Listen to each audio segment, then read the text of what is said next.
Good afternoon, everybody. Good afternoon, everybody, and welcome to the Sustainability and Transport Overview and Steering Committee. And I would like to the members and the officers here that this meeting will be webcast for live and subsequent broadcasts by the conference meeting YouTube site, and that the members of the press and public may record and take photographs except where they are confidential or exempt items.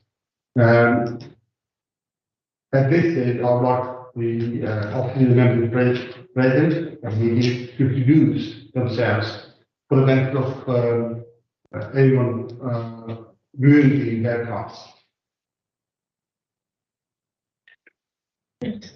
I'm Councillor Sharman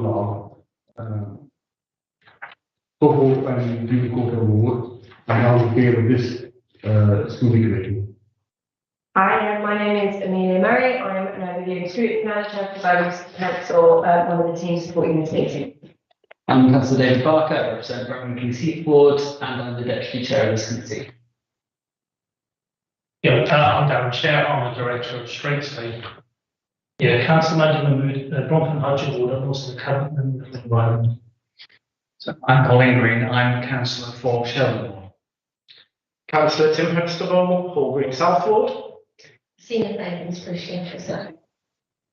Welcome to everyone to this overview steering committee. And are there apologies? We have one from Councillor Brandon Perkins, Councillor Alex Atkins, and the Councillor Martin Brooks, and Councillor Richard Parkins. Okay. Any other apologies? Article 3 is declarations of interests. Anyone has any interest to declare on anything on the agenda item? No. Article 4 is action notes and action record.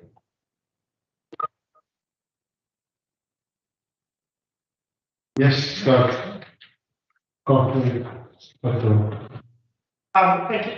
much. As I already noted with the committee clerk, on the action chapter, I think my comments about CPZs and CAZs have been transposed, as it were. So this is page 10 of 28, where I said the displacement of vehicles due to CPZs and car parking charges at parks. And my recollection is I referred to displacement of vehicles due to CAZs, and that there was the need for CPZs to deal with the displacement, because as we've heard from councillors across the city, if you introduce car parking charges at parks, if you have the clean air zone, then some of the outer fringe areas need CPZs to deal with those areas becoming car parks.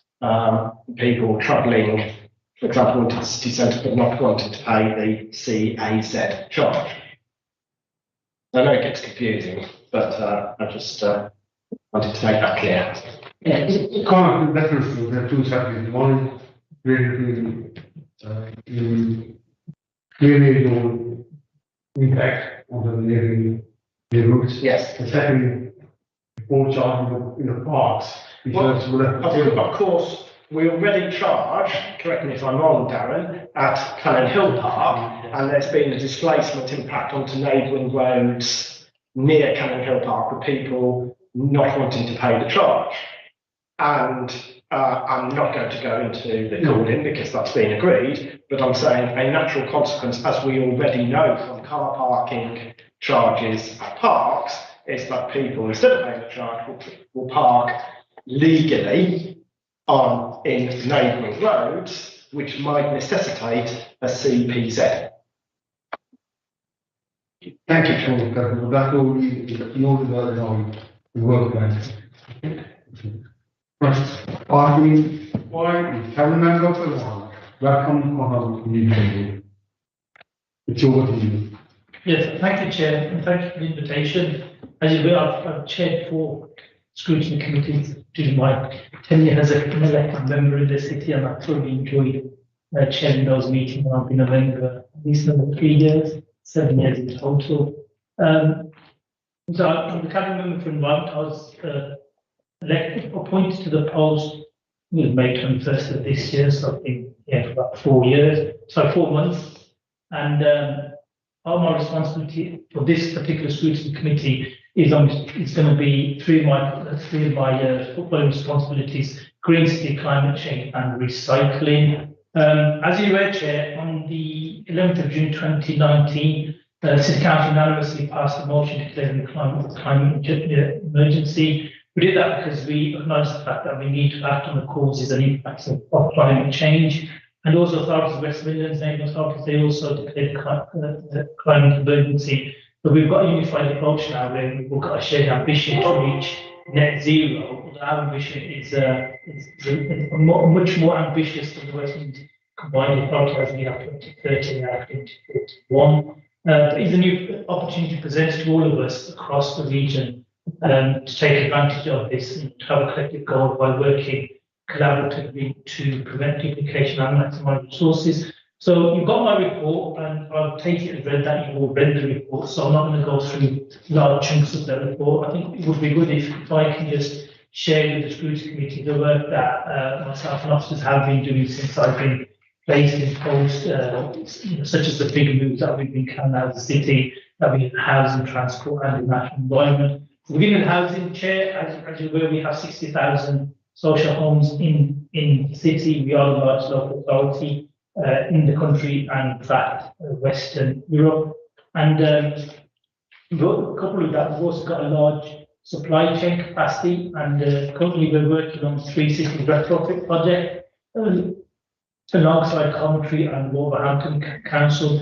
And this is collaboration on part of all 3 of us in developing an integrated programme to reflect the diversity of needs and housing portfolios of each city. The scale is massive, Chair. It's 700,000, including 165,000 social housing properties, combined with, we have regional and city expertise to offer a single entry point for partners and investors.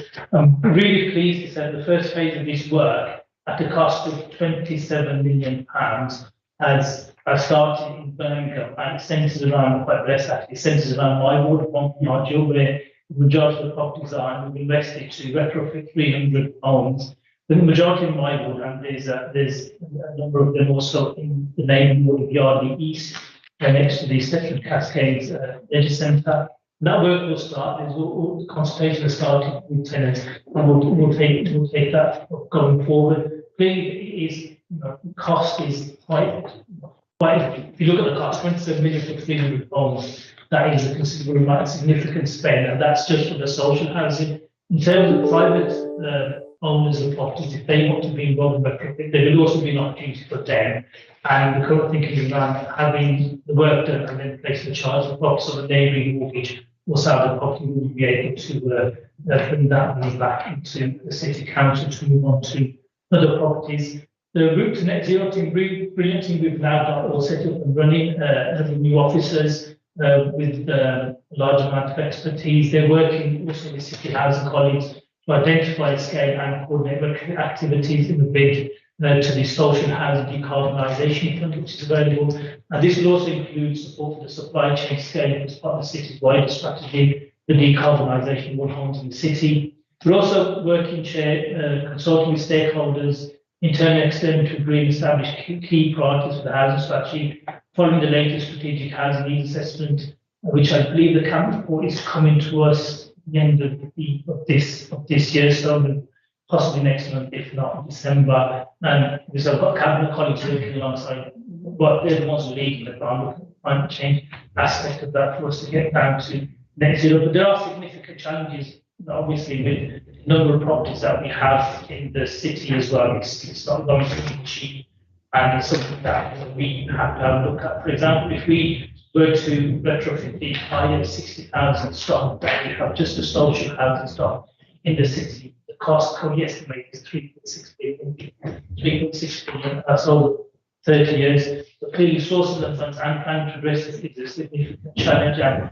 one of our asks of government would be have a new prime minister in situ, and she needs to get as many funds as possible. So something else that should be all of us working together across party is for more major opportunities around building retrofit, then significant growth opportunities also with our supply chain and services to support, and also around the skills agenda as well, because if if you're going to retrofit so many properties, you also need to skill up the people in the city and the region to be able to carry out that work as well. That's a large piece of work. Around the transport, the aware chair, again, Councillor Liz Clements is the lead member on transport, but we work collaboratively where there is around that agenda of zero carbon.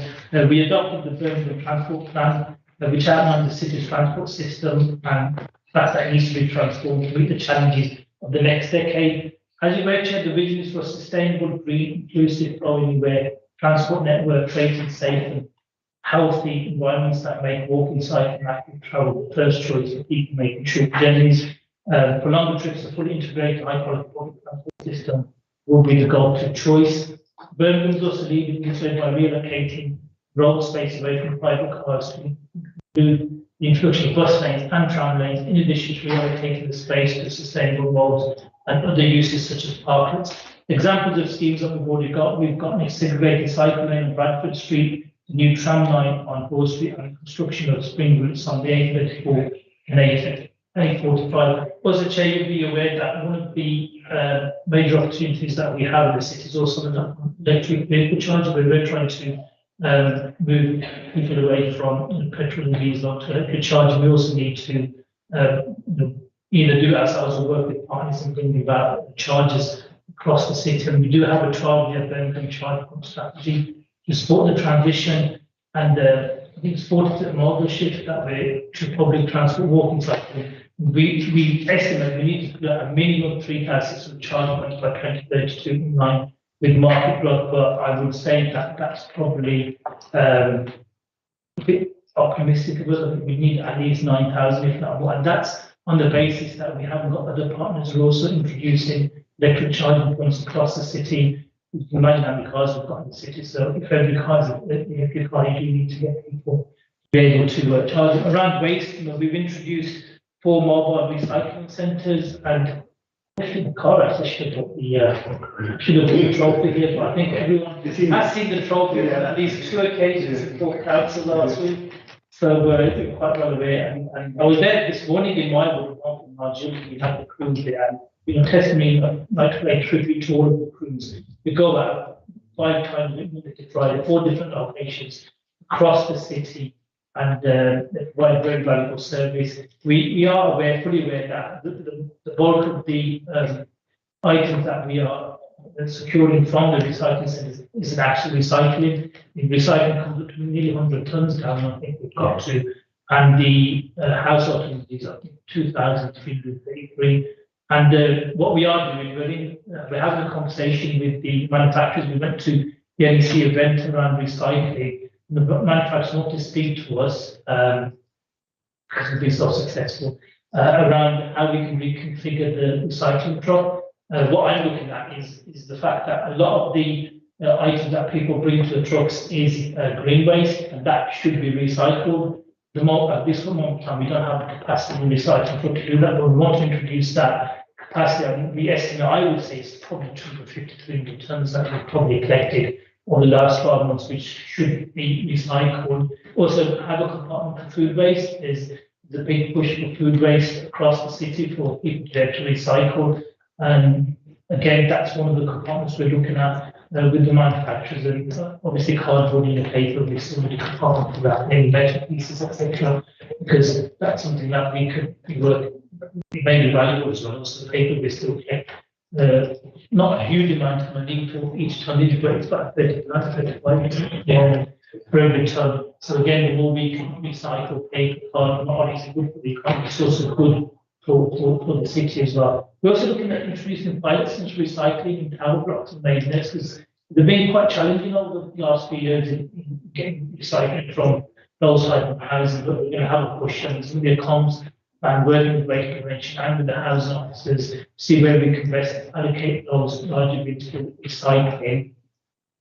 Our recycling rates aren't as good as they should be. You know, I'd be the first person to say that, and that's partly because we still offer let's be honest about this, we still offer a weekly residual collection. Having looked at the data I've had and the evidence from other local authorities, the ones who offer fortnightly collections, and please note, we are not going to fortnightly collection for residual waste. We are stick to a single weekly collection of residual waste. It's now manifesto and corporate plan. But I have seen the evidence where other local authorities, for example, Coventry and Neighbour, Wolverhampton as well, they offer fortnightly collection, but their recycling rates have gone up. And I think it's DEFRA have estimated that if you were to go on to a fortnightly collection for your waste, then your recycling rate would go minimum 20% because people are still looking to dispose of their items. But what we're going to try to increase the recycling ourselves whilst maintaining the weekly collection, and we'll do that with the comms plan. And this week is Recycle Week as well, and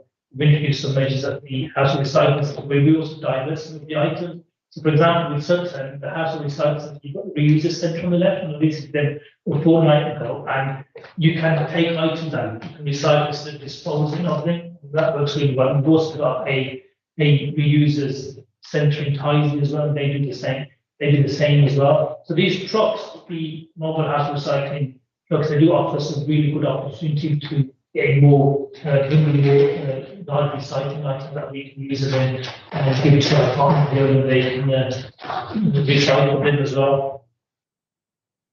All our house recycling centres now also have collection points for people for items that are too good to dispose of. So, for example, if you're going to dispose of a bicycle, for example, then instead of disposing it in the tip, we offer them an opportunity to leave that. We can recycle and put a better home for that. And that's something that we're doing. We're also carrying out a contamination collected waste analysis that started as well. And there's also a comms plan to explain what people can and can't recycle. One of the ones that a lot of people think they can recycle is pizza boxes, recycle pizza boxes. So there's going to be, hopefully, we're going to have a comms plan for all residents across the city, just to work with them, just to make them more understand the recycling. But that's because there's a huge disparity in the recycling rates in parts of the inner city than there is in the outer suburbs. For example, Sutton is probably recycling twice the amount that people in Allen Rock and Small Leaf are recycling. So there does need to be some work done with that. I've had a meeting already with some of the larger mosques in the city because a lot of them are based around the city, is more than 100. And they have a large footfall on a Friday. For example, we think anywhere between 50 and 75,000 people attend Friday prayers in the city. And I'm in the process of working with the imams at the larger mosques to have a sermon on a Friday to educate people so that they can recycle one, signpost them to where house recycling centres are, etc., so that they know what they can do with their items. I think that would work really, really well. Community engagement is key in trying to change people's habits. It's like the flights. We could go out and pick up stuff that people have dropped, but that's not really going to change anything. We're still doing that over time. We need to change people's mindset habits. I think part of it because historically, going back 10, 15 years, we used to offer the special street collection where we would ask them to bring out the dead and split up the streets.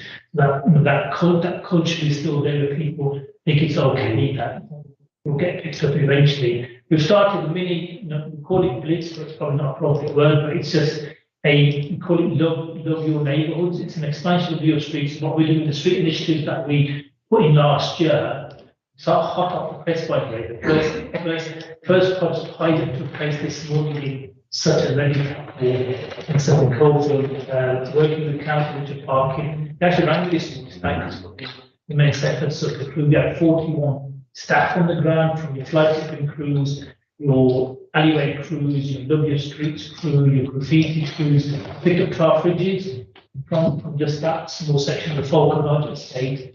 And 60 tags of graffiti was removed today, just this morning. In 60 pieces of graffiti was removed this morning as well.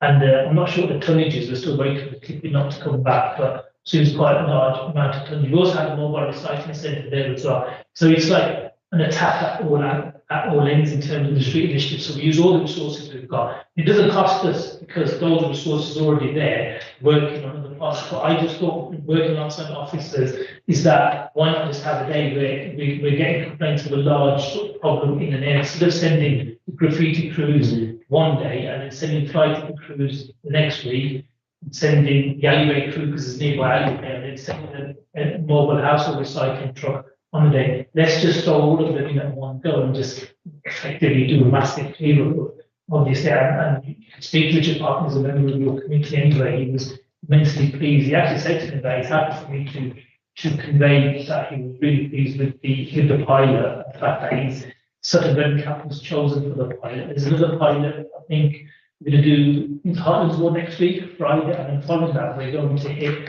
Sparkwood, the old Sparkwood board, because the depot is still working on the old boards. That'll be the following Monday. But every time we go for the Love Your Neighbourhood scheme, we'll also have a mobile household recycling truck there. And again, it's for all elected members. If they've got a particular group of roads or particular part of their ward where they believe that it would benefit from a Love Your Neighbourhood. So it's an expansion of Love Your Streets in a way. Because you have Love Your Streets going there working with stakeholders and partners. If you have got a patch in your ward, I'm sure you have shared with as well. In fact, you're one of the ones that I spoke to on this consultation where you did say, why not just send everyone on the same time to the same area, just clear everything up in one go, and then have waste prevention to go and speak to people and partners to try to minimise the same stuff coming out again. So that's something we're doing. So slightly off the subject of net zero, but it's going to help with the procurement. Obviously, working with procurement colleagues, it's really important that the BCC supply chain, which is massive, is built and strengthened around the policy supporting net zero. And again, this is something we will ask from the government to support us in this. And a national environment, obviously, this is quite a big one. Our city nature framework, which you're familiar with, Chair, it aims to put nationwide justice at the centre of the city's decision making. It's a key part of the city's climate change adaptation response. Birmingham is the first UK city to produce an environmental justice map to inform of climate resilience and policy setting. And with local partners, we also developed a tree equity map prior to planting to increase tree canopy to 25% in every ward of the city. Again, it is a very ambitious target that we set ourselves, but if you don't set a target, then you've got nothing to basically, compare yourself with, and that's the whole idea of doing that. The plan also looks at the distribution of accessible green space across the city and sets this out in the environmental justice assessment. We've also looked at the high risk of impacts of climate change, such as urban heat island and increased flooding, as well as the impacts of human health and well-being. Really pleased, Chair, to share with you that 34 parks have been identified across 5 of the most impacted wards across the city, and they will have intervention over the next 5 years, starting with parks in wards in Highgate. 5 years does seem like a long time. I'm going to try to shorten that time span. It's a matter of getting the resources in. With budgetary pressures, it's always difficult to try to do something when you haven't got the money to fund that. But we have identified the money for boards in Highgate, and we're looking to go out to, I think it's Gravelly Hill, Pike Hayes, Beaches, and Bosley Green. So those are the 5 wards that are in the top 5. Also Castlevale as well. So that's 6 I've given you. But 5 of them will be the ones that will be targeting. Our urban forest master plan 2021 sets out a number of measures that we need to take to ensure that the trees within the city can continue to provide those benefits. And our work canopy cover has identified the city most impacted. Also, this intention, I did mention this before council, part of the Queen's Tree Jubilee. We're going to plant an additional 20,000 trees in parks, green space, and streets to maintain and expand our tree cover into the future. Again, we can, we should be doing more, and we can do more, and working with the Metro Mayor and with the government, we really need to basically ask them around. Energy prices is one of the most pressing challenges for households and businesses, right? So we do need to strengthen the capacity of existing advice providers and ensure meaningful support and grant funding for retrofit. The energy price increase and subsequent cost of living crisis also provides an opportunity to tackle both the climate crisis and cost of living crisis in tandem. For example, retrofitting homes will provide a long-term solution to the cost of living crisis while also reducing emissions and helping us to reach our targets. So one of the asks of the government where we do need to work cross-party is to consider both crises together, addressing on our mutual benefits. The other result, procurement is responsible for 87% of Birmingham City Council Scope 3 emissions. So putting CO2 from this area is a challenge. Has BC not directly controlled these emissions. Again, another ask of the government would be provide comprehensive support to local authorities to cut emissions from procurement. This may effectively good collaboration between local authorities. Funding, again, this is the most serious challenge that we have, Chair, for us to get to our net zero carbon ambition. There has been an increase in funding available for carbon reduction. The funding is often very difficult to access unless you have projects that fit criteria and are ready to be implemented. In many cases, it has been challenging to pull a scheme together within the time set out. For example, Chair, the local authority decarbonisation scheme has short funding rounds which constrains the time available to effectively promote the scheme and deliver the home improvements, meaning funding often goes unspent. Again, ask of government would be future funding needs to be longer, need in time and more flexibility to allow local areas to respond in the most appropriate ways locally. Reducing waste, we've already discussed this, Chair. That's something that needs to be a clear priority for all of us in the Chair. And I think local members also have a major role to play in this in terms of speaking to residents, encouraging more picking groups in their localities and speaking to us so we can provide the equipment for them to do that as well. I think that's something that's key. Along, it's going to be difficult for us to do this along. It's something that we need to do working together. Just around the use of renewable energy as well, Chair, the use of heat pumps and decarbonisation heat for domestic estates, that's something that we should be putting. We have got significant funding from the BEIS to support the decarbonisation roadmap for the city centre district heating network, and we are working with other BTEC partners, Birmingham and Twin Hospital network, and Aston University creating investable and deliverable plan. The city is also part of the BEIS decarbonisation heat programme, which will prepare business cases for deliverable projects to decarbonise heat across the public sector. The state, we're also working with the Energy and Bioproducts Research Institute at University on a biochar trial, which will use woody arisings from BCC tree stock and new tree plantings, another horticultural situation. Trials to be delivered in partnership with EBIR. Hydrogen generation is not just for transport, so source for heating purposes with external partners. And with that, there is an ambition on part of the city to procure new vehicles for our refuse and street cleansing teams.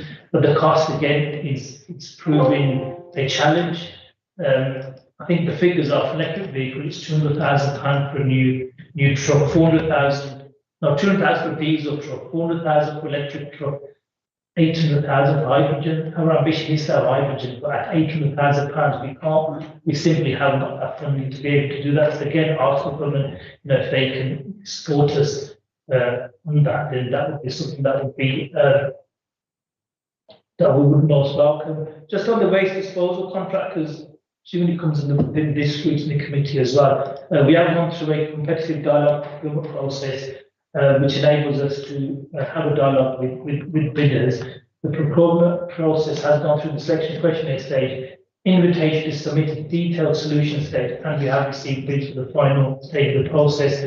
The bid is going through an evaluation process, which will lead to migration or award consideration. But given that we are going through a procurement check, if people want to have detailed information on that, would have to be private session for the obvious reasons. Just at the timetable, we are on track. We do have a habit of having these larger contracts come to haven't, but we are on track to bring this in line with the current timetable.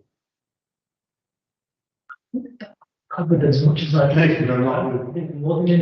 I think you have give us a very detailed information about the various issues you are taking.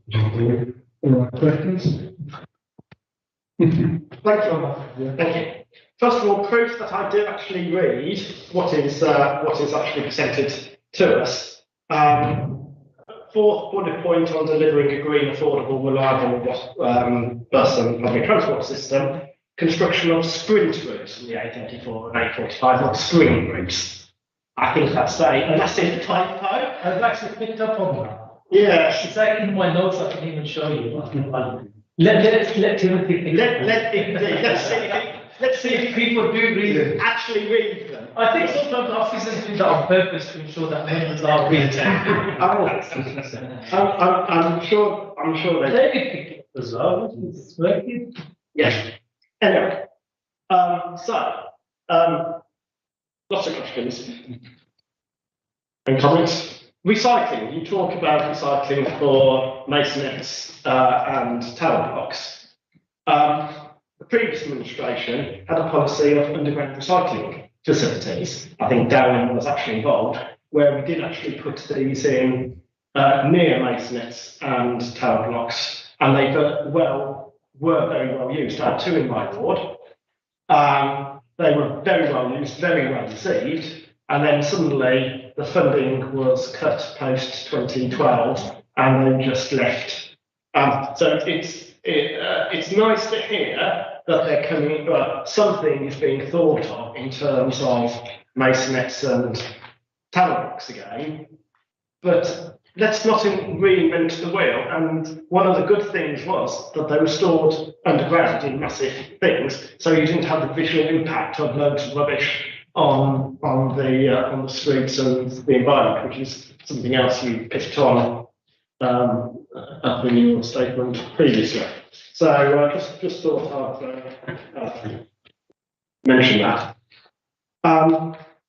EV charging points. The only EV charging points in my ward, or Green South, is at Yardley Railway Station under the Mayor's authority. And I have a nice picture with the Mayor of my EV charging points at Yardley Railway Station.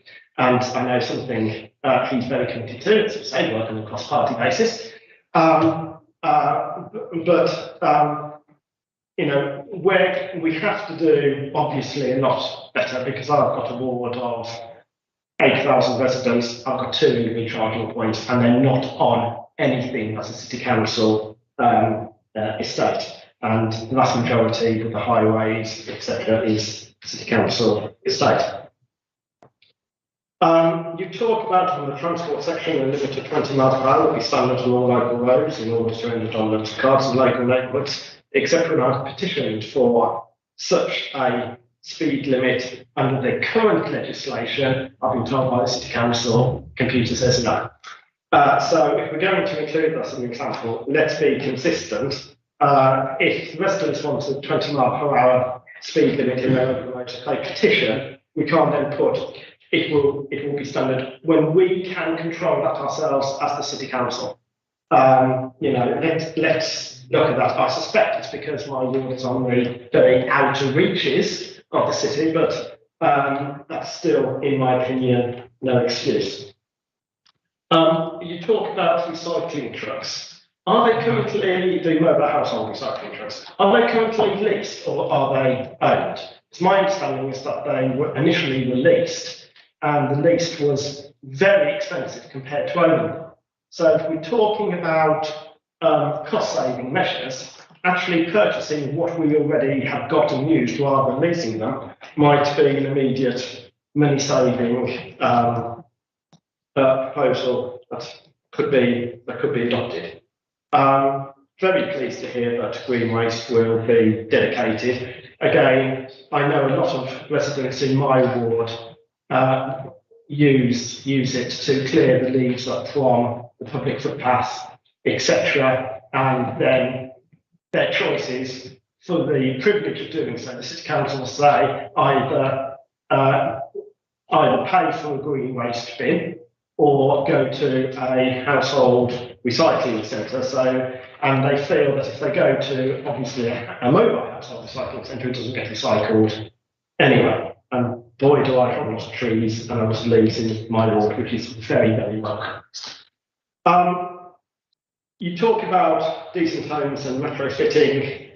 great, but if we can't even get the basics right, like decent homes plus, because I'm at the city council regarding decent homes plus bathrooms, kitchens, for the council properties in my ward for I don't know how long, and I keep on saying again, computer says no. So it's really great to see that we're retrofitting part of the net zero agenda, but you know, we said we would do decent homes plus a long time ago, and we're still trying to roll it out. And in fact, again, haven't reached my ward of All Green South.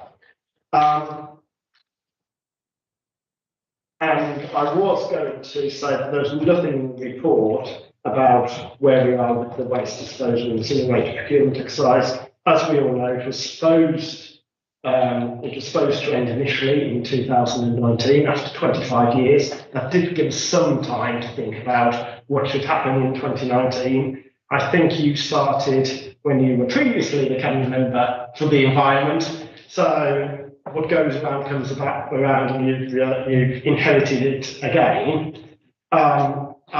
We are here in 2022, 3 years after it was supposed to end, and we are still talking about it. And I think the committee, as it has done previously, would like a commercially sensitive update on it. I appreciate it, can't speak about it in open committee, but last time cabinet members, particularly Councillor O'Shea, came, in terms of my recollection, he was given a very challenging set of questions by all members of the committee on cross-party basis as to where we were on procurement, and more importantly, how it managed to fit into the Route to Zero plan and our net zero strategy. And given other changes in terms of renewables, recyclables that we have to implement as part of the Environment Act, this would be a good time to hear how the City Council is incorporating those legislative changes into the procurement strategy, because assuming it's going to be another 25-year or similar type contract, because you have to invest for the long term, the problem with the old contract, as you're well aware, is that it was not very flexible and adaptable to change. We didn't anticipate what was going to come along, and therefore we were left with it for 25 years, and we were assured that we weren't going to make the same mistake again. I think those are all my comments for now. So, Okay, fine. Can I respond? I wish you could read any of your questions, but I draw inspiration from the cabinet. Questions, Sharon? So what questions I would ask for sitting on the side of the table. Yeah, in terms of the recycling, you are right. We did have around recycling around the main and tow blocks. This just going back to when I was the cabinet of streets and recycling 3 years ago. When I asked the question, then there was not because of contamination, it's like contamination of materials. I know Liverpool, I was watching the IT recently, said Liverpool have started with ground detections as well, both rubbish, and I'm not sure if it's a recycling, it's just the rubbish. But that is something we could look at. A lot of people, we've had lots of people come to us now because of the work part of their role is also to tag things if they're contaminated. So the coal mingling has actually gone up quite significantly, didn't it, over the summer period as well, where you've got recycling and it's been coal mingled. I've actually got to recycling, and what was actually recycling is from the outside, because I've taken out the pods and I use one purely for paper and one for the glass and plastic. That's what I've got 4 children, they drink a lot of milk, I drink a lot of milk. So we tend to gather the plastic in those, but that is something that we have to explore everything now to try to bring up our recycling rates in comparison to other cities in local. In fact, we want to be the best. We are the North Council, and we've shown the Marble House of Recycling is that we can be the best. Hence why we want the best in the local start recycling advisory committee, and we can do this as well. Recycling, that's something that we will be exploring. And underground recycling, again, we can revisit that. The first part is to try to get people into the flats and A's to recycle without having the contamination. I agree with you around the electric charging points in North or in South, that's not enough. And as I said, there has to be collaborative working, not just with the combined authority, but with other stakeholders, partners, universities, and other institutions across the city. And we also have to try to increase the number of electric charging points that we have as well in the city. Around the 20 miles per hour zone transit in large parts of the city, you see they're not probably, you answer the question yourself, it's probably zone, yeah. So that's something that we can take up with Kevin, well, with the head of highways and the cabinet member to look into, because obviously our priority is to try to make as many roads as possible. You don't think I'm taking it up with them? Well, when you take it recently, Oh, yes.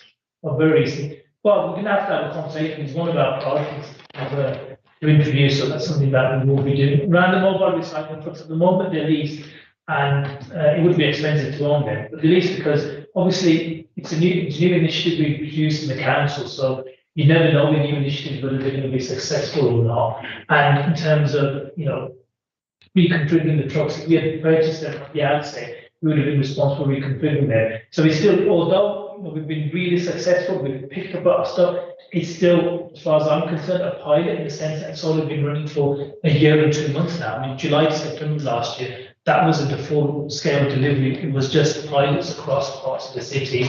So, and in terms of costs, when you hire vehicles, you actually save on the maintenance as well. Say a vehicle breaks down, you normally have, and I know we have it with some of the refuse collection loads around, you can get a replacement straight away as opposed to having to take it back to garage and wait and have all that disruption caused. Around the leaf, clearly you are right. It's telling people that they have to pay for the green waste out of site. That's not a good position to be in. That's why we're looking at reconfiguring the trucks once we've reconfigured them. And that's one of the suggestions that we gave to them at the NEC event, that we want to take green waste in the recycling trucks, and that's something that is being looked into, and I'm sure we'll get to that. But obviously, we did the picking groups. Anyone, if there are any picking groups, we can supply the blue bags as well. They can. But again, you're saying that you want them recycled. Is there not? Would it be possible to have, if it's labelled? Say we have a little picking group. I don't see any reasons why we can't have a specific label to say it's green waste, and then we can then recycle that as opposed to taking it to the incinerator. That's something that I don't see why we can't do that. Yes. Over to you, Darren. Why can't we do that?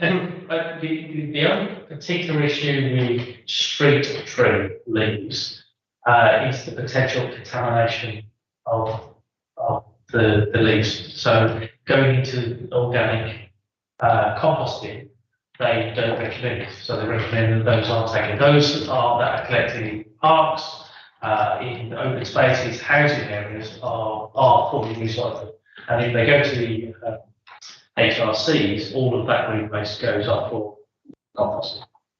So there's an issue about street tree leaf collections, and that should not be recycled.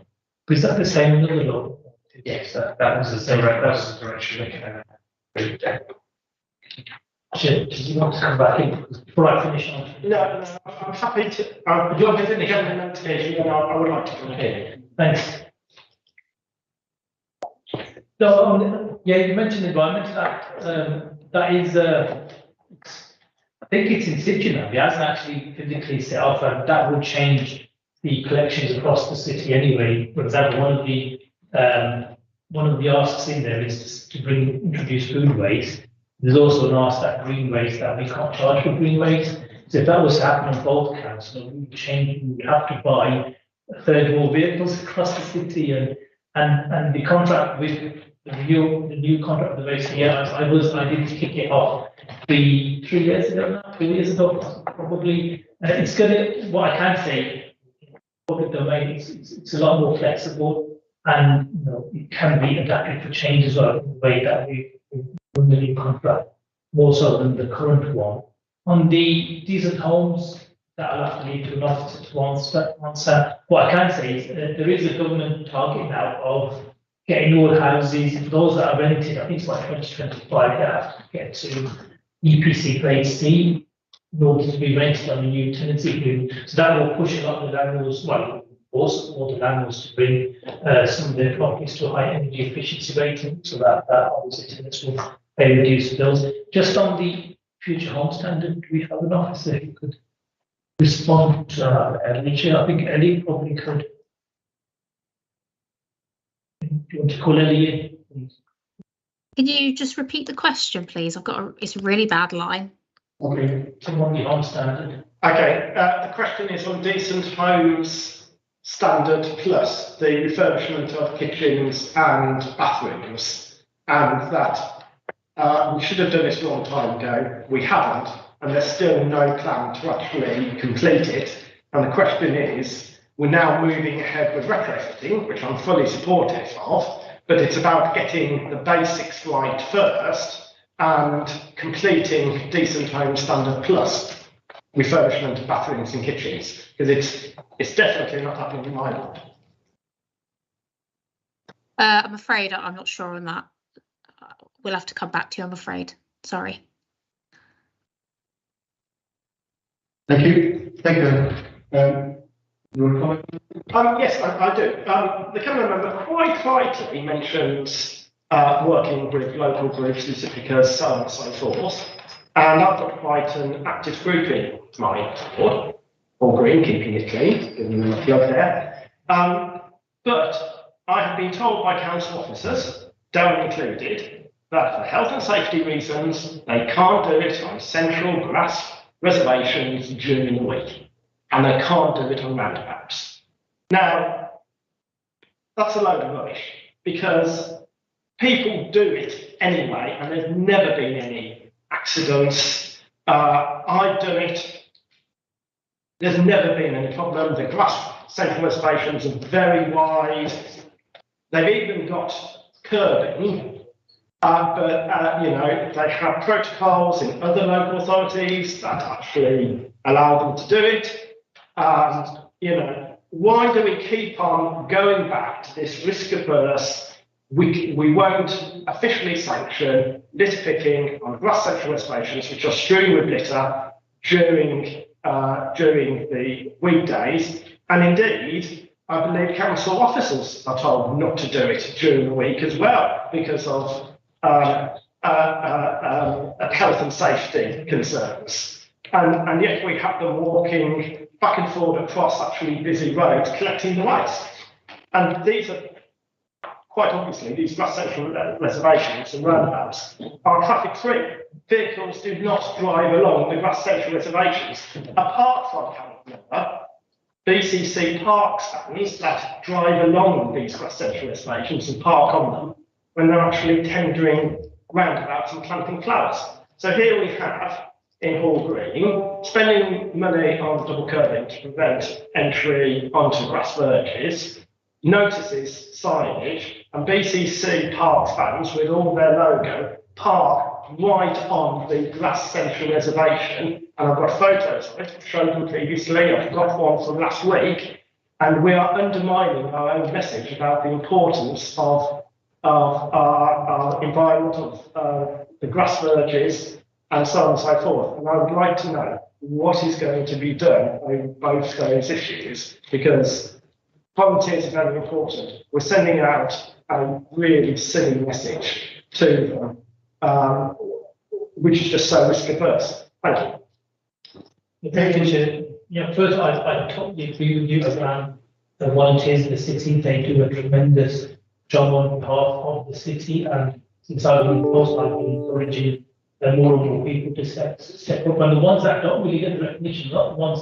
in groups, constituted groups such as Hall Green, keeping it clean, thank you for everything they do in Hall Green. But we have lots of litter because we're just like husband and wife, or brother and sister, or kids in the family, just basically looking after them. Well, in my ward, we've got at least 4 who are below the radar. We still supply them with picking equipment and the blue bags to be able to dispose of that. So, thank you to all the volunteers. But with that also comes with us a responsibility to ensure that they are safe at all times. And safety is paramount for the volunteers. And I know initially there was a safety assessment carried out by officers, and it's one of the first questions I asked when I got back into well, got to this new policy of driving is why they're not permitted to do the reservation. These are officers, not volunteers. And I was told it's because of safety reasons, but at the same time, as we put that, they are also city council officers from parks who go on to the roundabout park because of doing plants and flowers.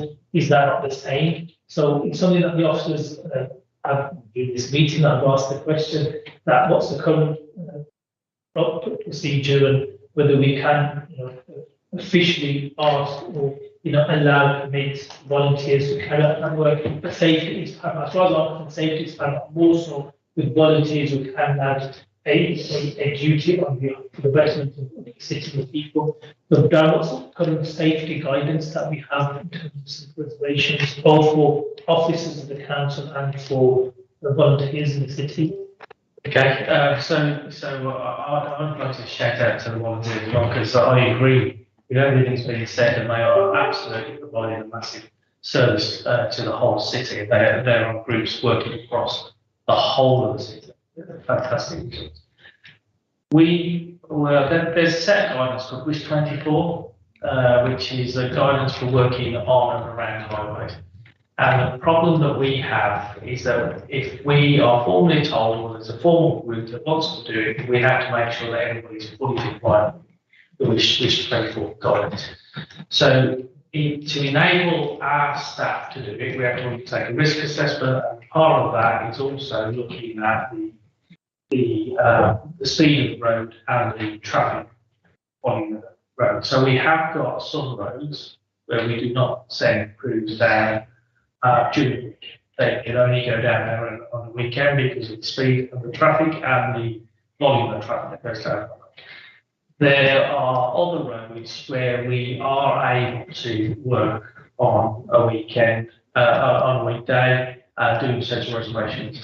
And one of the reasons that the parks people are driving onto the central reservation is to reduce the risk of crossing the road backwards and forwards, to either put little on the back, take material off the back into the bed or front bed. So there is a balance between the safe practice. We are working to that safe. It's WIS 24, which is the key. We don't want to put residents at risk. We don't want any traffic accidents that happen because we said that they are okay to walk down central reservation. It is different to the risk that we undertake with our own staff. So it's a safer option not to allow people to work on central reservations. Can that guidance be shared? I can share the WIS 24. Well, I was going to say, you go down there and you'll find children collecting conkers from horse chestnuts that have fallen from the grass. But I will finally say, they're parking on the grass section reservation and then crossing the road, in fact, the roundabout, to get to the central roundabout. So it's not as if it's stopping that movement to cross a road, because they're still having to cross the road to get to the actual roundabout. So what you've said doesn't actually have any impact on health and safety, because they're still having to cross that busy, and you can argue crossing at the roundabout is even more dangerous because of traffic coming from multiple directions. Certainly safety is paramount, especially for horses. But I don't know personally, to cross the road, we sometimes they don't necessarily crossing. We are thinking of one work. There are some work here or some working for us. I mean, while there is the drawbacks, there is a motorized exits and entrances, and it can be quite easy for people to maneuver. But there you go, it has to be problem. Okay.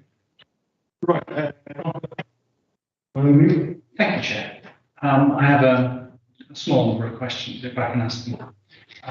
Firstly, will the council get to net zero by 2030?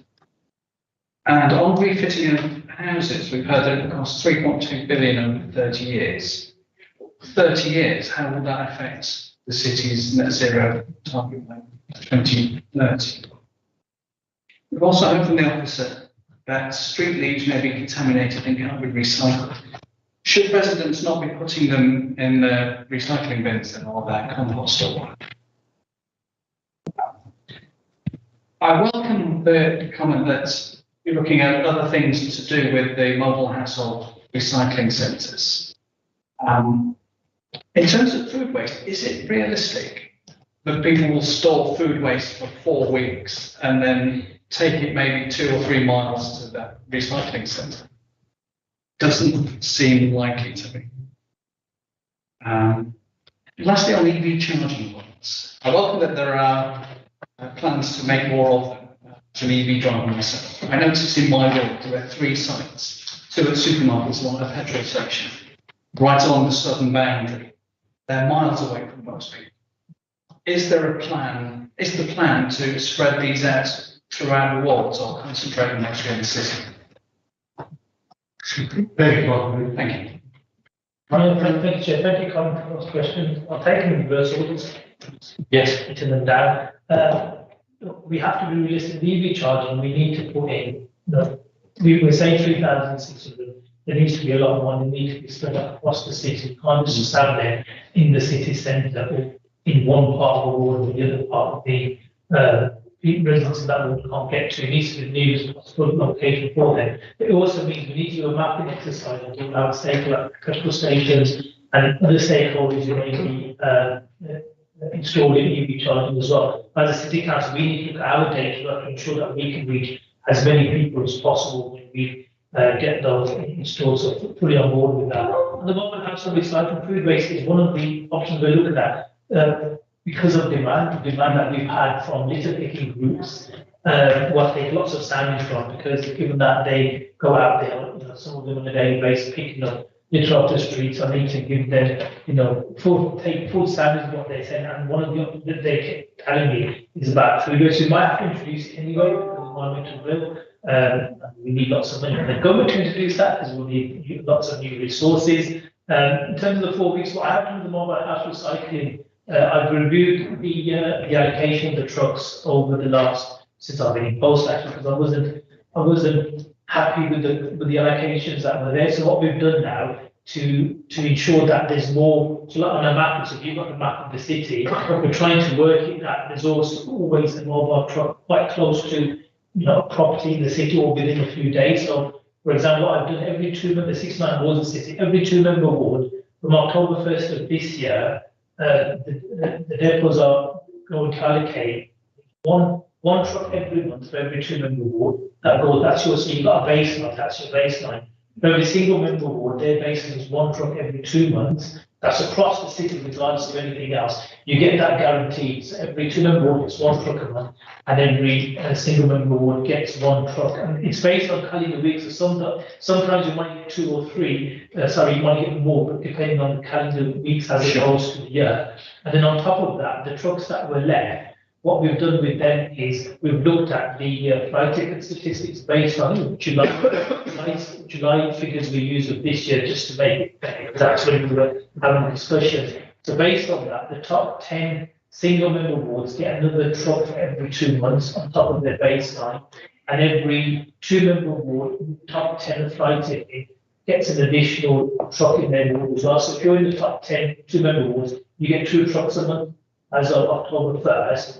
And what we've also done, I think some of you confirmed this to me today, in fact, the officers should be emailing elected members their allocation between October and end of December. You should have that today, or within the next few days. I've had mine today for the next 3 months. That enables you to more sort of, have your engagement with residents, whether it's at ward forums, whether it's your regular newsletters you send out, or the public engagement days you have with residents to let them know that these are the days the trucks are coming.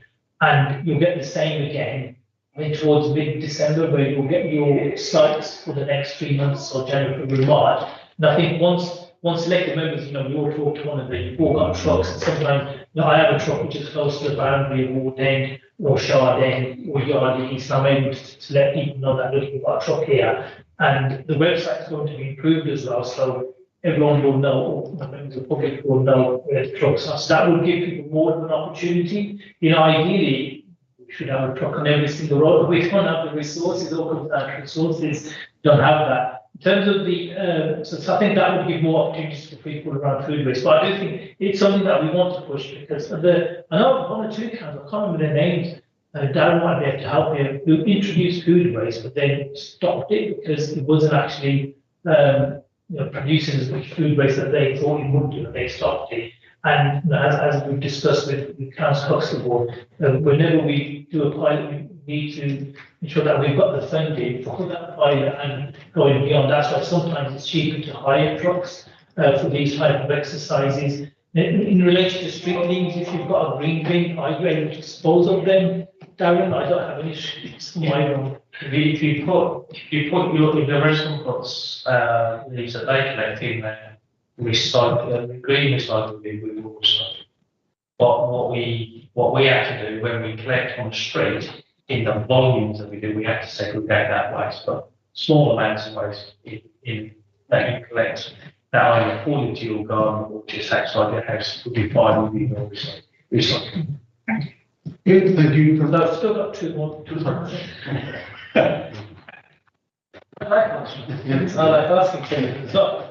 just on, yeah, it is a very ambitious target, 2030. I've had conversations, I sit on the opposite council on the Western Environment Agency board with the Western Environment Authority and the lead, and the chair there has also said to me that it was a very ambitious target. You want to get there. Our challenge is to get to there. That's why we declared it. And it was cross-party agreement when we declared a climate emergency in June 2019.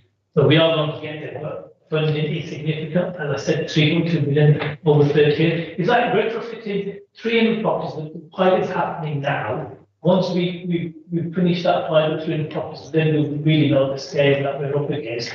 And whether that ambition will be achieved by 2030. But what I can say is that the City Council is blessed now with really good sort of group of officers in the net zero team. And they're going to work flat out. They already have been working flat out so that we can achieve that target. And it's really important that we have cross-party working on this because this affects every single person, not just persons who are the 1.14 million, but also their children and their children. It's really important that we get. I think I've answered a little bit. I think one option, I think, they tried the food waste work. They were the one to bring. Which one? Do you know which council tried? There was Moray in Scotland. They tried. There are a number of councils that, one of the benefits of segregating your food waste is you then start to realise how much food waste you are buying and disposing of, and that changes culture, and that saves money, and so where authorities start off with high yields of food waste, so that's, if you look at our mix, is 35% of the waste is organic. So if you plan for 30%, after 3 or 4 years, you're down to below 10 because of people's changing their behaviour. And also, Chair, just cost of living crisis. Yeah. You really need a strategy for food waste because you've got struggling now. We've got so many people now using food banks. They don't have any waste from food. I don't think, I do different in our house. I don't really have any waste at all. But I've got 4 growing children who eat as much as me. My teenage son makes sure there's Yeah, I got a few questions. I've split them into kind of 4 categories. I thought I'll just go through them one at a time. Yeah.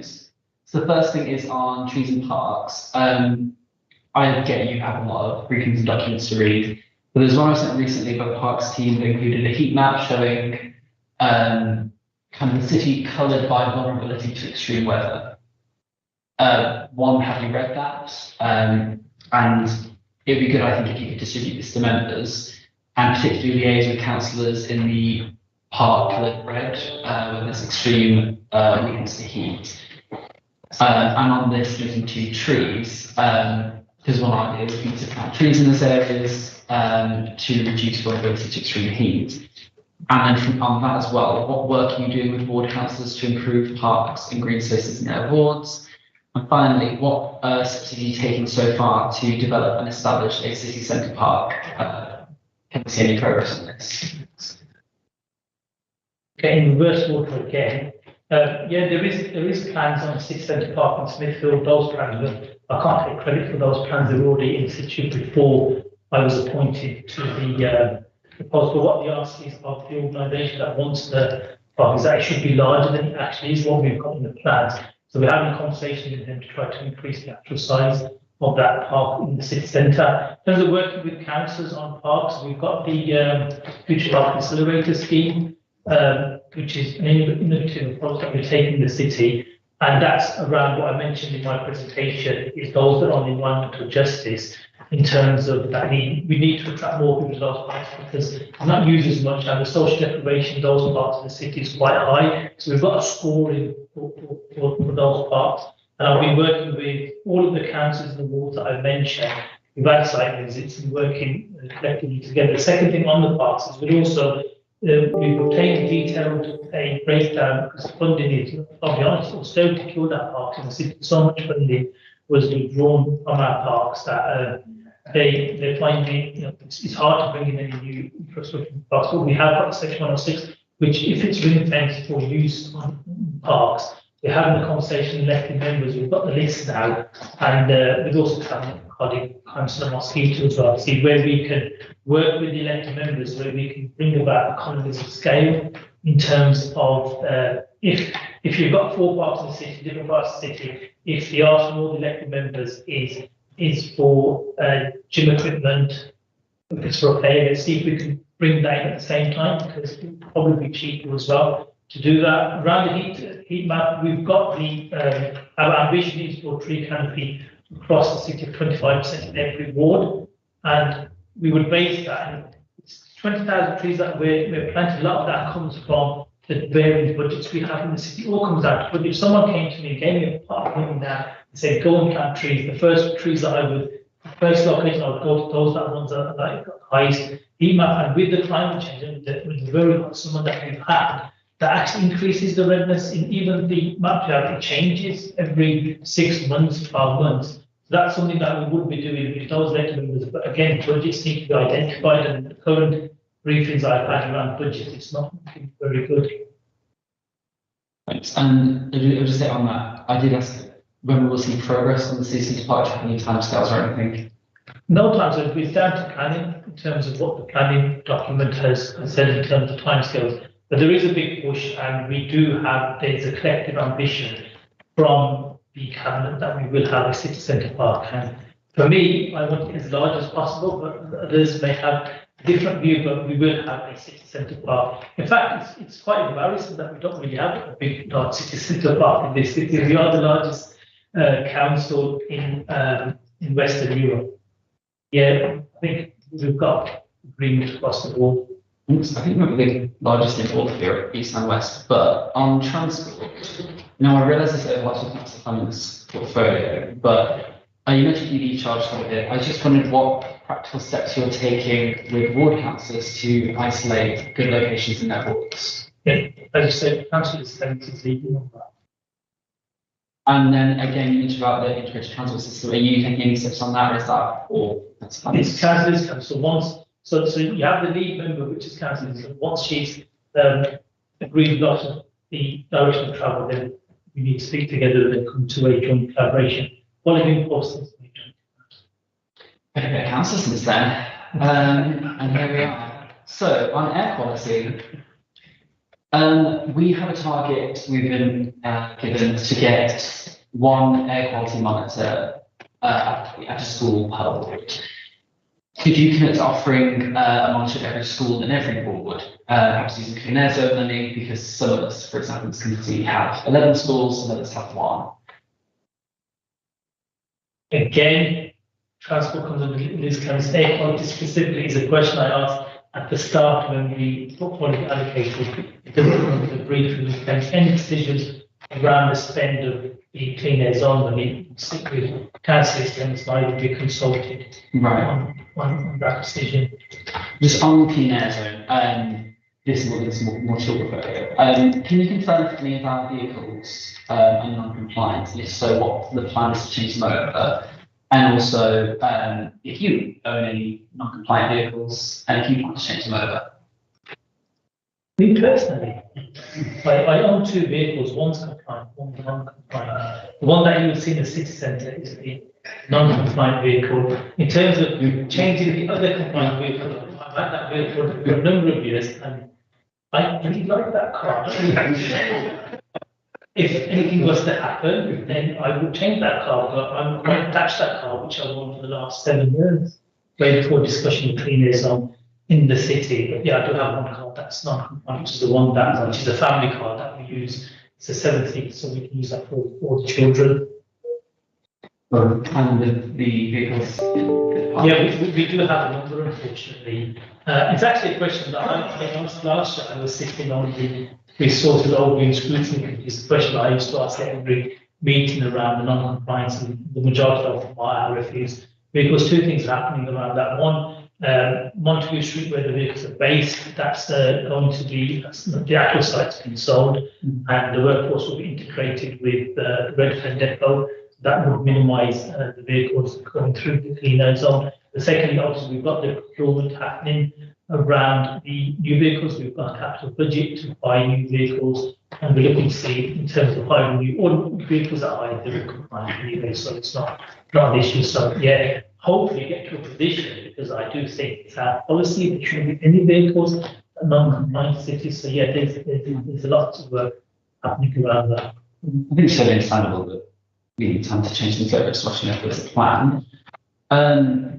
Now, with the net zero targets, from my point of view, surely we easily have to completely scrap the incinerator before the next renewal date. Do you know what that date is? And do you know if there's a plan to close by that date?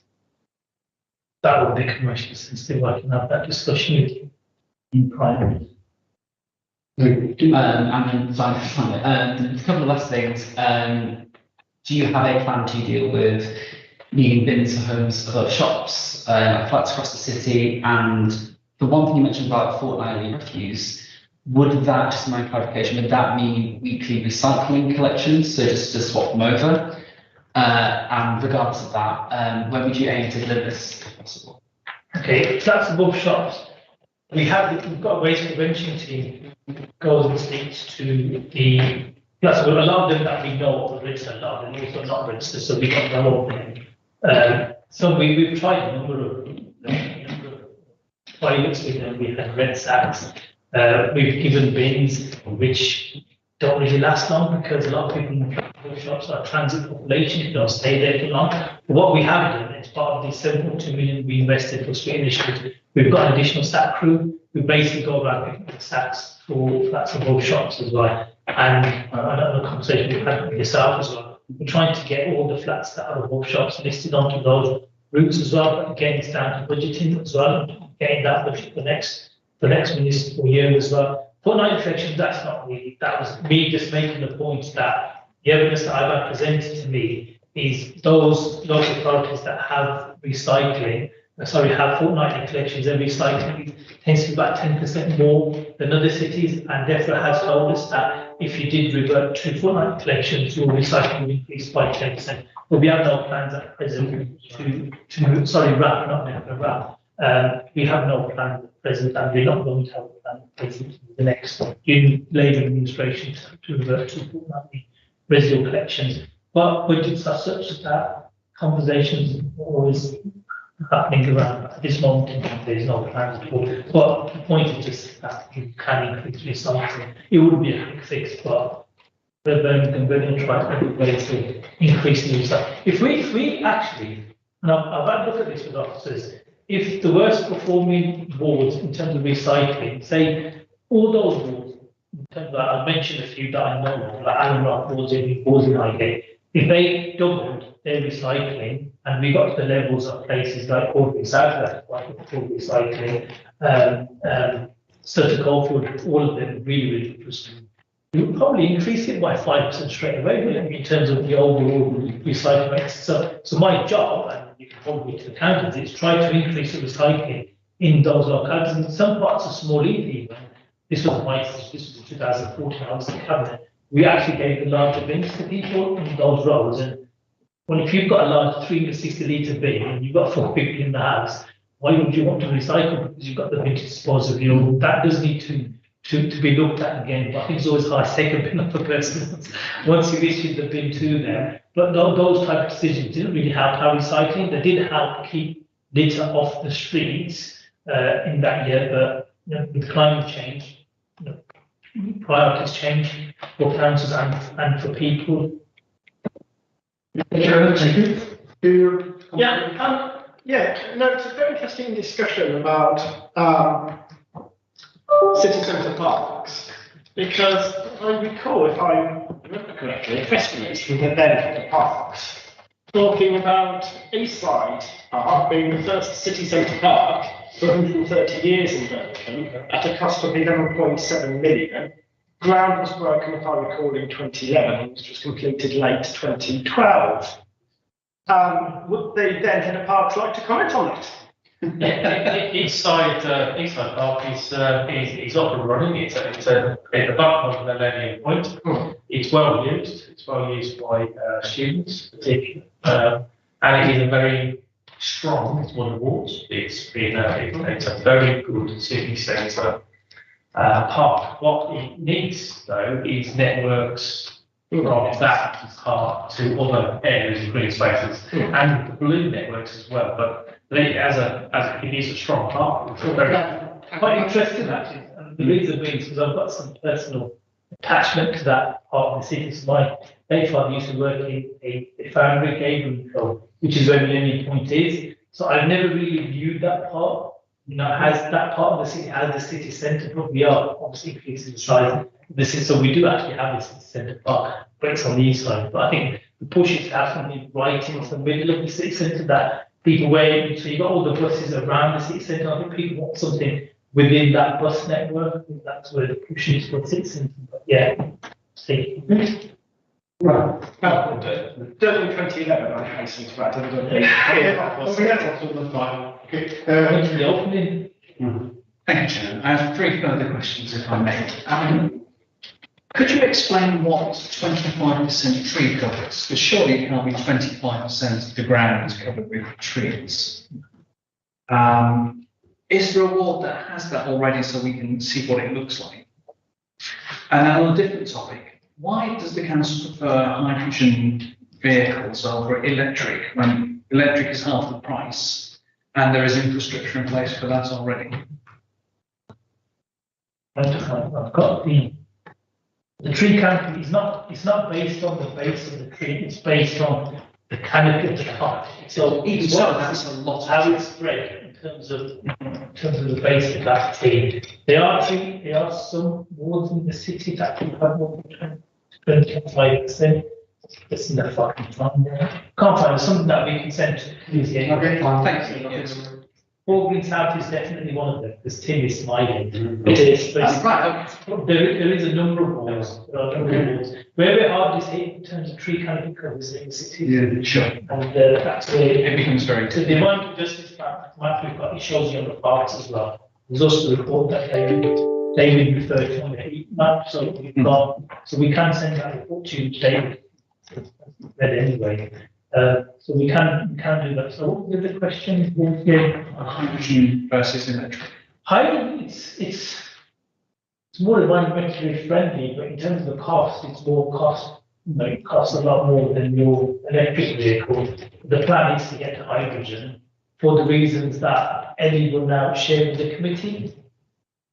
Hydrogen versus electric. Hydrogen versus electric. Yeah. To be honest, I think we're still at a point where we're trying to figure out whether hydrogen is going to be fit for purpose for the wider market. I don't think that there necessarily is a preference of hydrogen over EV, because obviously we're one of the first cities who actually have got hydrogen like for vehicles. That's not like particularly common. Obviously there's a few other places, Aberdeen, London, that have been trialling it with buses and things like that, but it's not as established in private vehicles. And I think we're still trying to work out exactly what the role of hydrogen will be in the city, just because I don't know if you've heard, obviously this isn't vehicles, but obviously there was this preference for maybe moving towards hydrogen for boilers, but then some recent studies have found that that might not be the right route because of the way that hydrogen particles are, and that they can cause problems with the gas network because the particles escape more easily. So I think there's still a lot more research that needs to be done into like the technicalities of using hydrogen and whether, you know, we've got the infrastructure there. Obviously electric is a bit easier because we have the infrastructure already. So I think it's an area that's developing. So I think it's hard to answer that question exactly, but hopefully that helps a little bit. If a vehicle registered £18,000 for hydrogen electric is half that price. Yes, and there are no commercially available hydrogen charging stations. Right, just a quick clarification on the 25% tree coverage.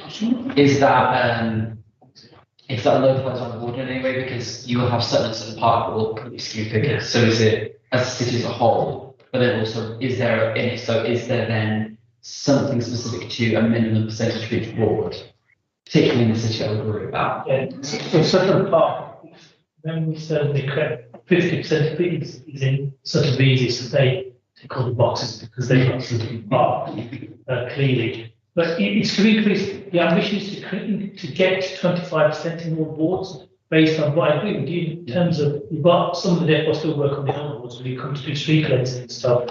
The idea is to get to 25% cover, but because it's in a city that hasn't got the tree canopy and not have the benefits that trees can provide, the ambition is for 25% each ward. Cameron, thanks for very comprehensive report and your question also. Couple of brief questions for me. The roof heaver and decarbonization is all way of tackling the climate emergency. One thing, the way we are at the moment in the current situation, economic situation, I haven't got off with convening the offer to read the question. Everything actually is impacted by the inflation and other things. Would that put us off course of our target, the current situation? Particularly where there are a lot of our initiatives, federal government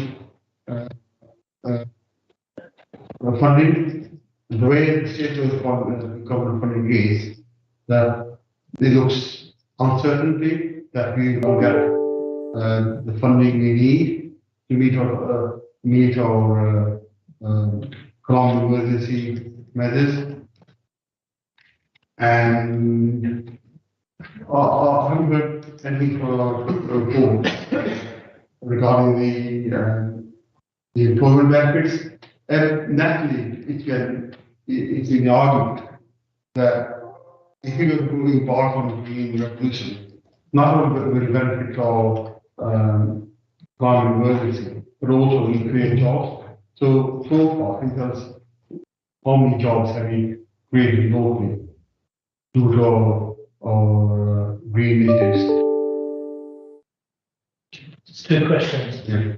So in my presentation, I mentioned that most of the ambitions that we have are subject to funding from the government. That's why there's a number of answers in my presentation, and that's why it's really important that we work cross-party. To be fair to the opposition parties, we have been working cross-party on the declaration of the climate emergency, and in terms of asking for the significant amount of funding we need, and working with the Metro Mayor. So I think everything is subject to the funding. We don't have the funding. For example, just the vehicles that we discussed, the cost of hydrogen, electric, the diesel, and not even having a diesel vehicle, you can see the cost. If we don't have that money, then we're not going to get anywhere with it. And the difficulty we've got is that within this really strange scenario as a country where we've got really high inflation, it looks highly likely we're going to have high interest rates going forward now, and low interest rate economy that we've been blessed with for the last 10 to 15 years, it looks like it's coming to an end.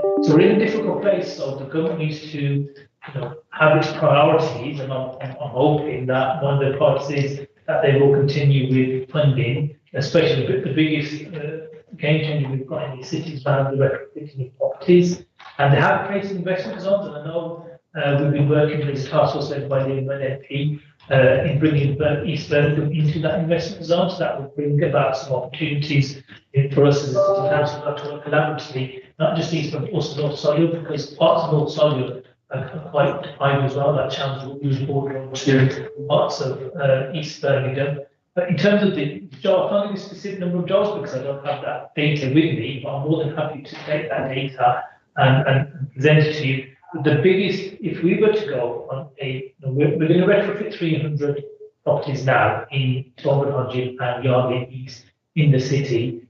And based on conversation I've had with officers, it's going to procure local employment. So it'll be people in the city or in the region who will be able to take opportunities there with retrofitting properties. And it's a huge game changer. If you were to retrofit just the council property, circle of 60,000 we've got, we will take 100 to 200 here and there. If you were to retrofit all of them, and if the council could even embark for the really ambitious, they could bring it all in-house and bring in the plumbers, the electricians, the builders, how many jobs could we create? The mind boggles how many jobs we could actually create. But again, it's all down to funding. Without the funding, it's going to be difficult for us to reach the target, the very ambitious target that we've set ourselves. It's about working collaboratively with the combined authority and the government, and obviously as a council, regardless of political affiliation, working together on this, because this affects the people in the city, their children and their grandchildren. Okay, thank you. And I remember, I know that you are good at working with the community, and it's good to hear that you've got a good relationship with the mosques in your area. But what are the other areas? How we can replicate your listing with other people who worship and other communities? Because we need them to understand what we need to. We need the community and the abilities to join us in our efforts to deliver the route. Yeah, I gave the example of mosques because you have inner cities where recycle rates are the worst in the city, and based on the fact that the mosques themselves have annual events where you're able to speak to lots of them. But we officers have been asked to speak to the Faith Action Group, and they partner with the city council, they can speak to all the different heads of the different communities. I've had a conversation with the Nishkan Centre as well on Solo Road, place that I've watched being built from when it was just there in land, because I used to go to a school just there.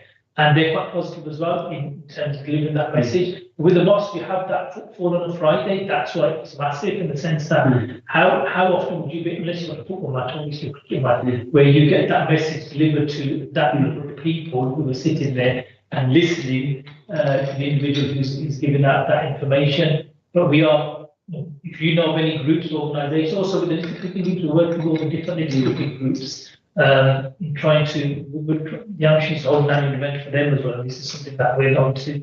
We need to thank the little groups have been absolutely amazing across the city. In fact, once we've collected the data, there's something that we're going to basically shout about. Because if they email Cleaning Green Street, when we pick up the blue sacks that they've got of litter, we have to collect the data as well, so we know how many sacks each litter picking group has collected in the city, and that's something that we do need to shout about, and something that you can join me in. When we have this annual event, we'll be open to all members. In fact, we'll open to all elected members to attend, and we're willing to work with anyone. All of us have got reason to try to increase the recycling in the city. Okay, thank you, Governor, for your attending the meeting, and Tony will call you back in the future of the meeting. Just as a last comment, there was an interesting tree canopy. We've got the data now, and it looks like Erdington, Sutton, Edgbaston, most of the wards in those those constituencies have more than 25% of the tree canopy, and it's the other constituencies that less than 25%. That's good. Thank you. Through the chair, during the meetings, obviously, I was very kindly sent out some further information to use committee members about treat, so you can look into it for each of those. Thank you. Thank you. You got to stay here for the rest of the meeting, or I'm sorry about the I would love to, like, so we've got a lot of hours in scrutiny of the people. And I've also just noticed about 21 emails since I've been in this evening, this meeting. Thank you. Thank you, Chair. Thank you. Members, you know that we, in today's agenda, we began using our models of nature to the officer having a good movement. However, Kamala Sultan will be joining us at a future meeting, and we can start your under that for later. Thank you. And that means we work on. The next item we work on our hand over to Amelia. Okay, then, so the chair, you've all seen the report that's been circulated, so I've got a few points to raise with you. First of all, you'll see a new section has been added in, a new 4.1 is new, which highlights cross-cutting issues across different committees. So this has been inserted in all of the work programme reports across all of the committees at the request of cohorts. So you can see where those that are identifying some cross-cutting issues, and that we can clearly see how they're mapping out. The other issue also relates to coordinating committee. They have been considering with the, obviously there's some challenges around cost of living, and they have been sort of interested in what discussions have been taking place in committees and may take place, where we are considering how things may change because of cost of living challenges. I think some of those points have been raised today. So it was just really to put that up to you. This might be something, as you are considering future items you wish to consider. You may, it might be a particular avenue to explore, or would be a thread you would like to explore as an individual item. So that's just for information noting at this stage. As Councillor Lau has stated, the City of Nature was scheduled today, but has been, we'll have to defer that to a later meeting in the municipal year. I think it would be very important to have Mira here to provide you with that information to make it the most informed item. Moving forward then into your November meeting, you have two items scheduled for that. The re-procurement of the highways PFI contract and the street works permit scheme. And you will have the relevant officers attending for that item. There has been some information provided by the officers that might assist you for that committee. The first is that they intend to do a briefing before full council on the 1st of November for all members. So it was an opportunity for you to get some additional background before coming into committee. So there's an opportunity there. That will be attended by Kevin Hicks and Dominic Becky. Secondly, if you have a discussion now or separate to this, if there are specific items, sort of things you think it would be useful for them to prepare for that presentation in November, please flag to the team or myself so that we can share with the officers that information is there. Clearly they're preparing what they think you need anyway, but that's always helpful. There will be, the last point on that is that the Highways PFA contract is going to Cabinet on the 8th of November. So when they will be attending here, they will be including information in that as part of that briefing. Okay, so moving forward, just on some items that we discussed at the last meeting on to be scheduled at the bottom of your Appendix A for the work programme. Councillor Huxley at the last meeting, and I think it was yourself as well, Councillor Green, but my apologies if not. We talked about footway crossings. That was scheduled to go to Cabinet in October and then to bring that to the November meeting. That report has been delayed going to Cabinet, so as a result, we are looking to schedule that in for a later meeting for you. And given the other agenda items, we're going to propose to you whether January would be a good time for that in terms of some of the officers who would be attending. Clearly, you can adjust that as you request, but that would be the proposal there. Secondly, in terms of Councillor Huxley, going back to your point about the amendment in the minutes about the displacement of vehicles, I'll leave it there just to make sure I get that correct about the acronym afterwards. But we were looking, subjective committee were interested in that, as discussed at the last meeting, potential to slot that in either February or April. If you've got a preference, let us know now. If not, we can work with the officers to identify the best slot. So there is a number of minutes. Councillor Barker has suggested, following the presentation at the last committee in relation to clean air zone, that it may be useful to go out to the university station for a site visit, as some of the funds for that came through that programme. So first of all, if the committee chair has indicated he would be interested in supporting that, but it is for you as a committee to consider. If you were, we were going to suggest that December may be a good time to do it, but perhaps not December 21st.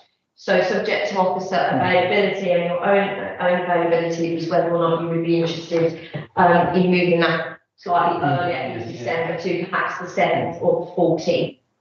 And let me just double check. Yes, the very last point from me is you'll note there's still a few other items to be scheduled for the year. The one I want to mention now is in the development of the new road safety strategy.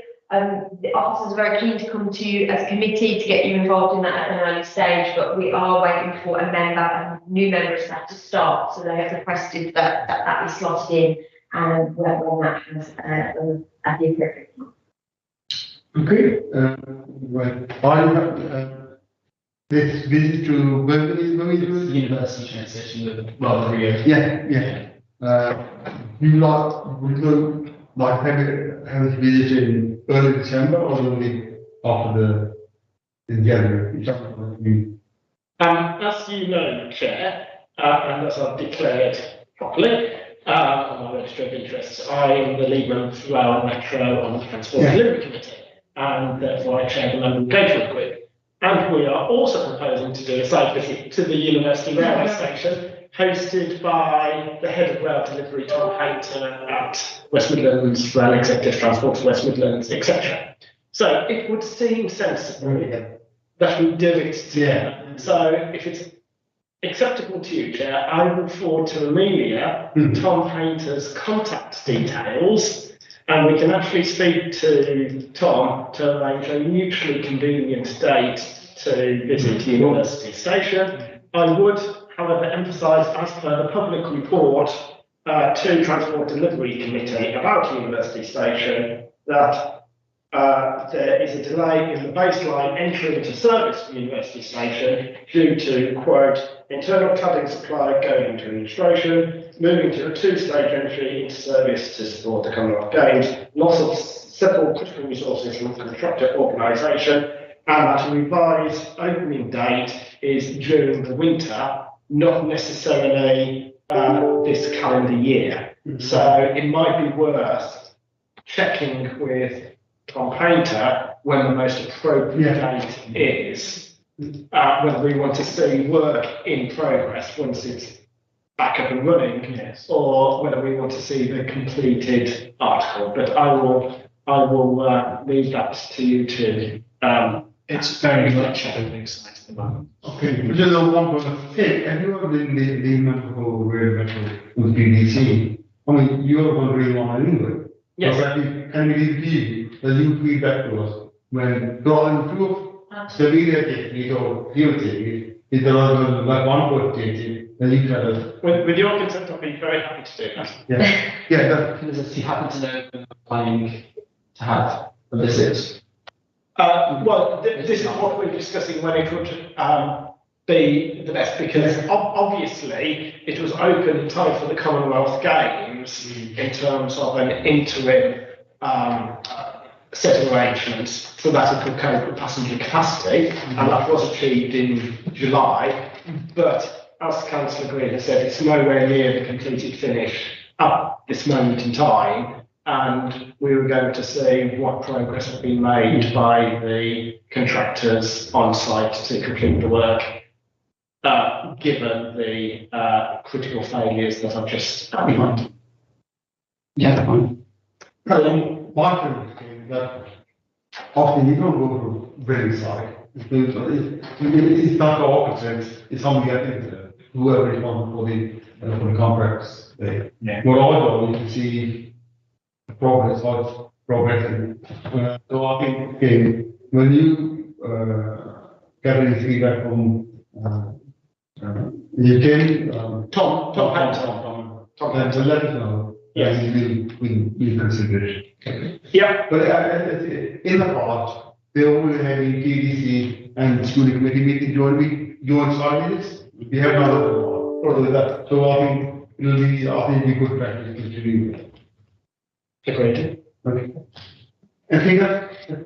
So can I confirm everyone is happy on the footpath road crossings policy and the displacement of vehicles and the city of nature if we schedule those in with officers at the appropriate time? And as for the cost of living properties, backing anything in our portfolio.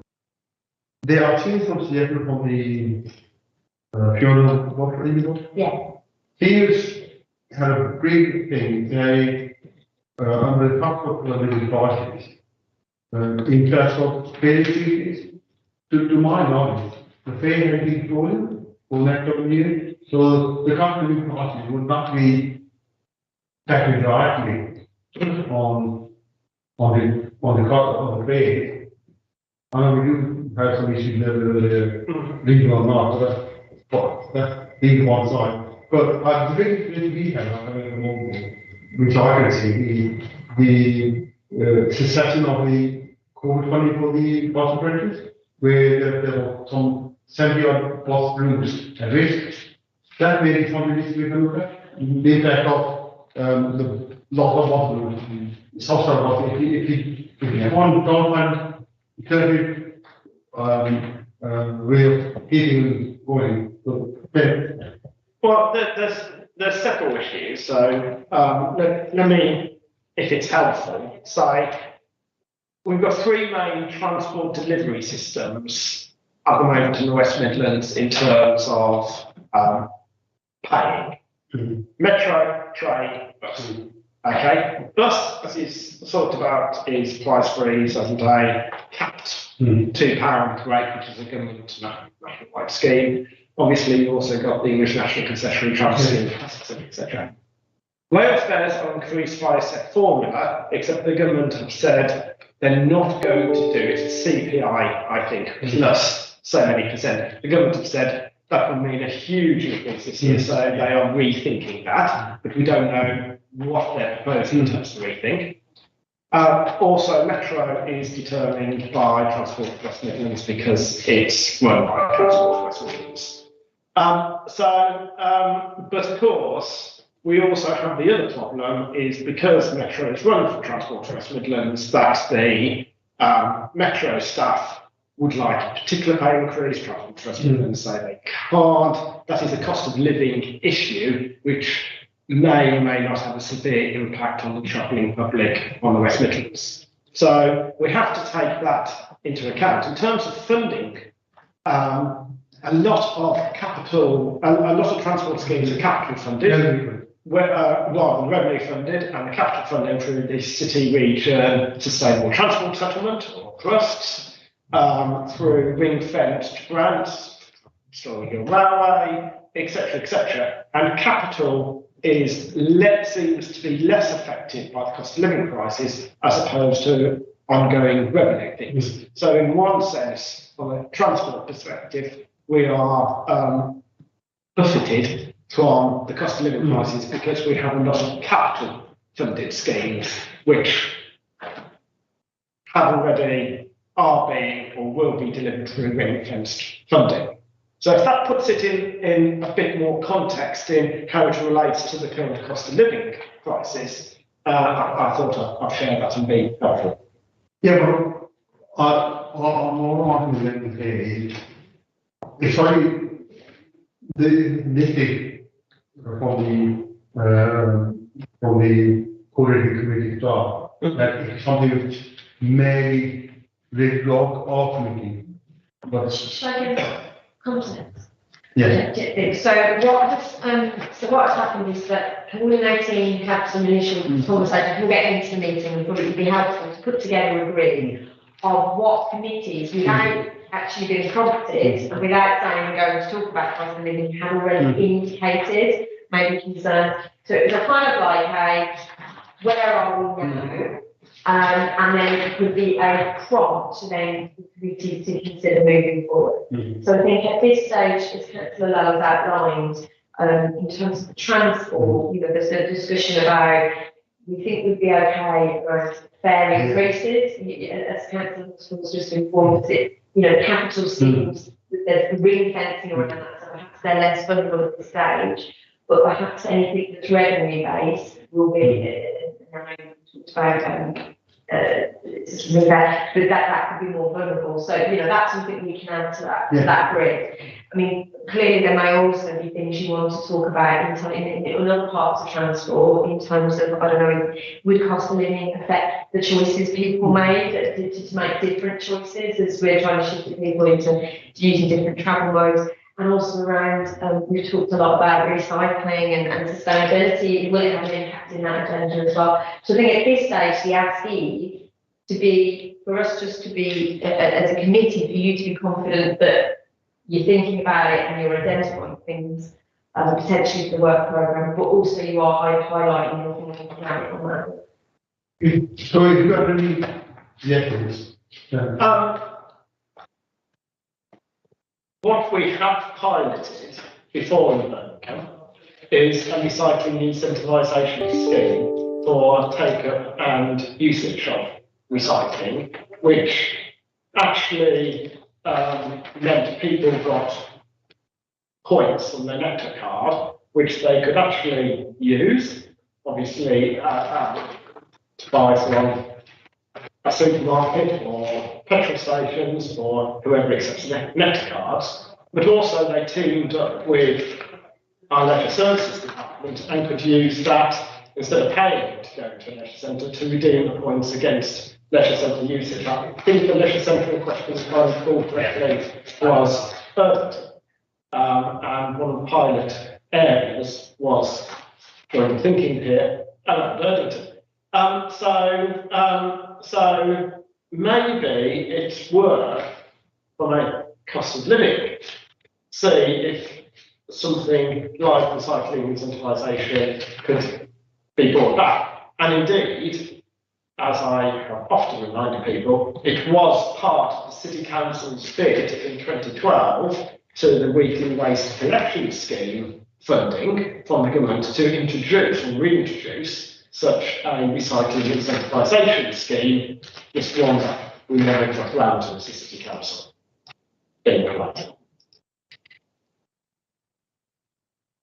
that would be question to ask the chairman if we consider that. Oh, I might ask him at City Council, you never know. But after in that case, we're all okay. Right. Okay. Right.